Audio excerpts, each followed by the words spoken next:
Allez, la petite balade du soir. Port de Damas. Il est quelle heure là? Il est 7 h bientôt et on va aller se promener dans la vieille ville par la porte de Damas. Les fameux checkpoints récents de surveillance. Bref. Voilà, et les murailles de Soliman le Magnifique qui ont été construites donc lorsque les Ottomans ont pris la ville en 1516 après 80 ans après la prise de Constantinople. Voilà, donc ces remparts que vous voyez. Bon, je fais le guide, hein, vous m'en voulez pas. Datent donc ont plus de 500 ans. Et c'est le cœur de Jérusalem-Est. Alors il n'y a pas grand monde en ce moment dans la ville. Il faut dire que les différentes localités des territoires occupés sont souvent fermées en ce moment depuis la guerre. Il n'y a pas de pèlerins, pas de touristes. Donc il y a juste j'allais dire le jus local urbain, quoi. Donc vous voyez, cette porte elle est en U. Pourquoi? Parce que ça permettait d'arrêter les chevaux qui pouvaient entrer dans la ville. Donc pour arrêter la cavalcade, on a construit des portes en U. Et là on va rentrer dans le souk musulman par la fameuse rue de la Vallée, El Wad Street, qui est le cœur névralgique de Jérusalem. Allez, on y va, on s'avance. Il me reste encore un peu de batterie. Donc cette rue, rue de la Vallée, pourquoi? Parce qu'elle est vraiment... c'est la ville basse, hein, entre deux collines.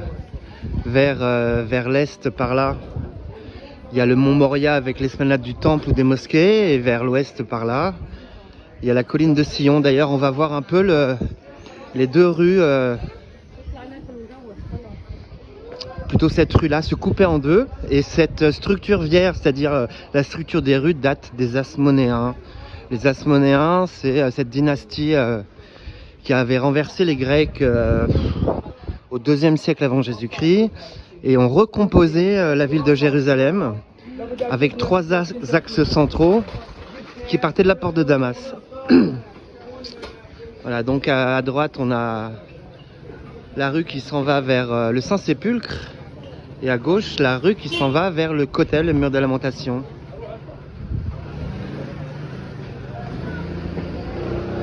Alors on s'enfonce dans la ville, hein, c'est la rue de la Vallée qui suit la pente. Voilà, cette rue de la Vallée aboutit à la porte des immondices, puisque l'eau emportait tous les déchets avant. Alors maintenant il y a les égouts qui sont en dessous. Voilà, et moi, tel un immondice, je vais descendre. D'ailleurs, c'est beau l'origine du mot immonde. C'est ce qui n'est pas du monde. Voilà.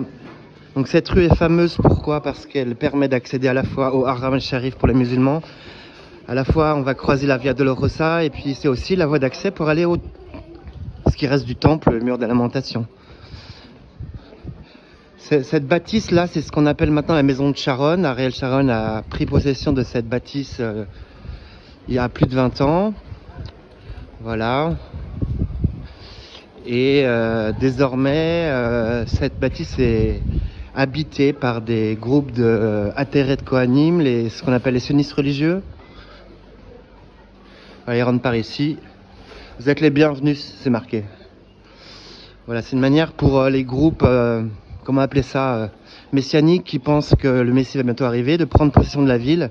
Donc ils rachètent à des Palestiniens des maisons dans cette partie-là de la ville qui mène donc au temple. Hein. C'est vraiment un espace sacré, c'est une voie sacrée. Voilà, et on va bientôt aboutir au croisement de la Via Dolorosa, donc le chemin de croix, et de El Wad Street. On continue, hein.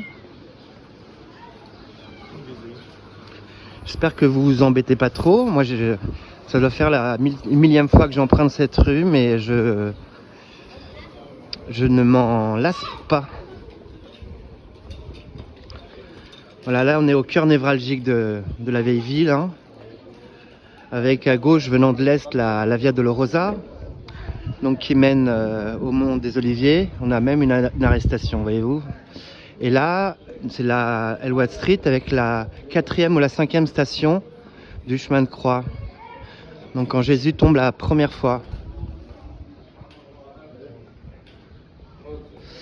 Et là, juste à côté, la station qui commémore la rencontre de Jésus avec sa mère. C'est désormais le patriarcat arménien catholique qui est ici. Donc le jeune gars, il faut savoir qu'en fait les jeunes palestiniens qui habitent la vieille ville sont contrôlés tous les 100 mètres par la police israélienne. Et c'est ça depuis belle lurette. Hein. Donc papier, fouille et compagnie, puisque c'est le principe peut-être sécurisant mais finalement obscène de la punition collective permanente. Sur les hauteurs, là, on a l'Austrian Hospice, on voit l'organisation un peu coloniale de la ville avec une sorte de petit jardin et des belles bâtisses sur les hauteurs. Et puis les locaux du coin, les Palestiniens dans la ville basse. On continue ? J'ai plus beaucoup de batterie, on verra jusqu'où on va. Donc là, j'ai le choix, soit je vais à droite pour aller vers le Saint-Sépulcre, soit je continue tout droit pour aller vers le Kotel. Le mur de lamentation. Je sais pas quoi choisir. On verra. On va peut-être descendre, aller plus loin vers le Kotel. Donc on parcourt toujours cette fameuse rue de la Vallée. Là on a une autre bâtisse en arcade au-dessus de la rue. C'est la maison du mauvais riche.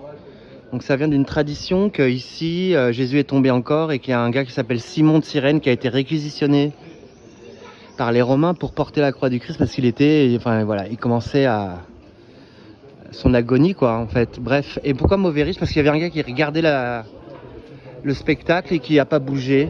Il a regardé ça du haut de son balcon. Il n'a pas voulu porter la croix de Jésus, donc c'est un type venu de Cyrène en Tripolitaine, c'est-à-dire la Libye, qui a aidé Jésus.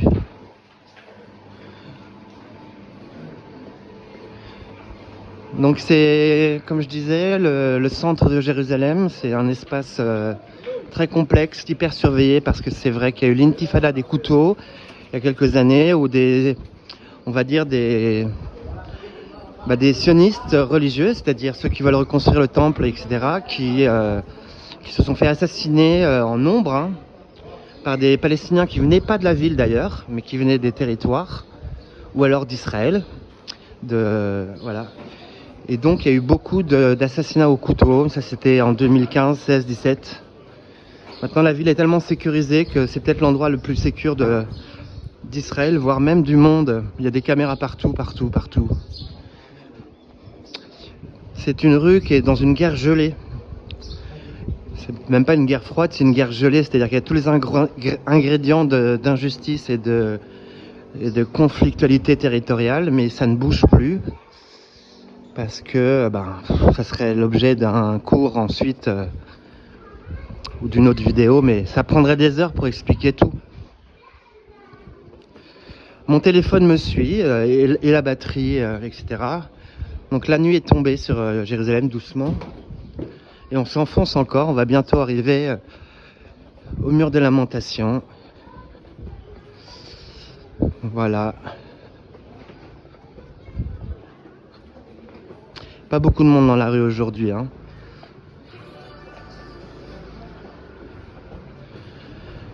Voilà, on reconnaît les membres d'Ateret Kohanim et des juifs sionistes religieux qui n'ont rien à voir avec les Haredim, les ultra-orthodoxes, à leur kippa. Voilà. En fait, on commence à reconnaître quel est le projet de chacun aux vêtements. Là, c'est le souk des cotonniers qui mène jusqu'au Haram el-Sharif, là où il y avait avant le temple d'Hérode. On fait juste un détour. Donc là, c'est la voie d'accès pour les musulmans à leurs 2 mosquées. C'est interdit normalement aux juifs, même s'il y en a qui vont. En tout cas, c'est interdit aux chrétiens, ça c'est sûr. Allez, on refait machine arrière et on va continuer notre petit périple culturalo mystico Alex.